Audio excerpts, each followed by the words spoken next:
Now, Just Stop Oil activists, they're at it again. This time they have interrupted a West End performance of the Tempest in London. The two eco-zealots climbed on stage to unfurl an orange banner which said over 1.5 degrees is a global shipwreck. Have a look. Self upon thy wicked dam, come forth! As wicked to you as ere my mother brushed with raven's feather from unwholesome fen. I'll have to stop the show, ladies and gentlemen, sorry.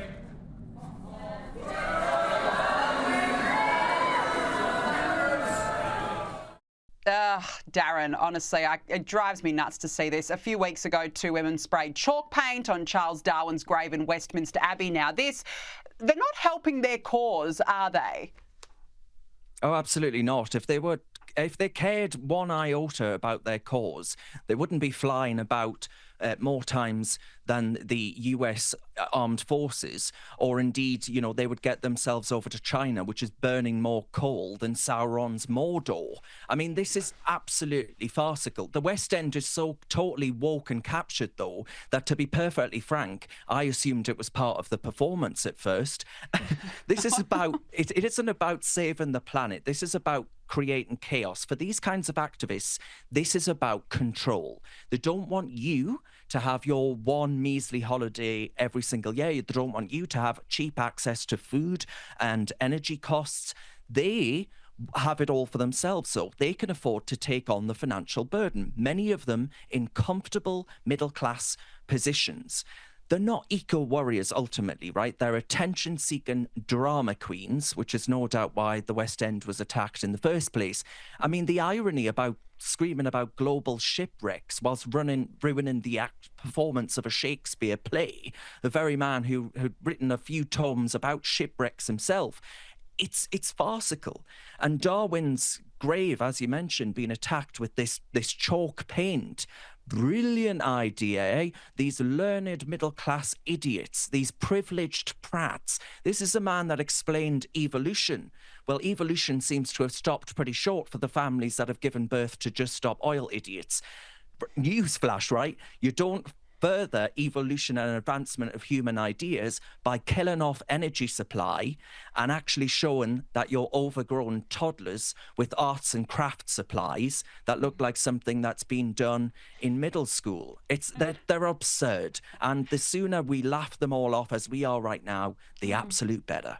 Absolutely, or just lock them up. Get rid of them. Seriously, you go to the theatre, Darren, to watch a play, not to be interrupted by absolute lunatics. It really drives me nuts.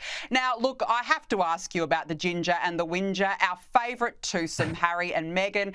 And what a shocking few weeks they've had. Not only were their lives laid bare in that damning Vanity Fair article, they were called out for posing in pictures during the bushfire crisis in LA. Her Netflix series was delayed, and now Darren, her podcast. The podcast is set to be delayed as well. Bummer. I was looking forward to that one, as I'm sure you were too, Darren.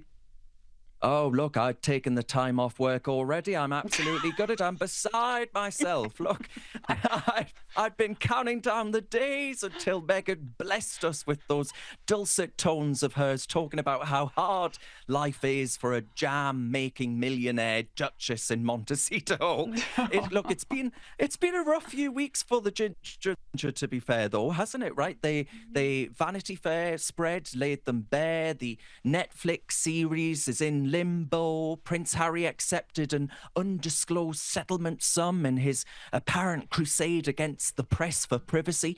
And now, of course, Meghan's podcast being delayed. Oh, woe is me. I can't bear it. We need to start a GoFundMe or something, honestly.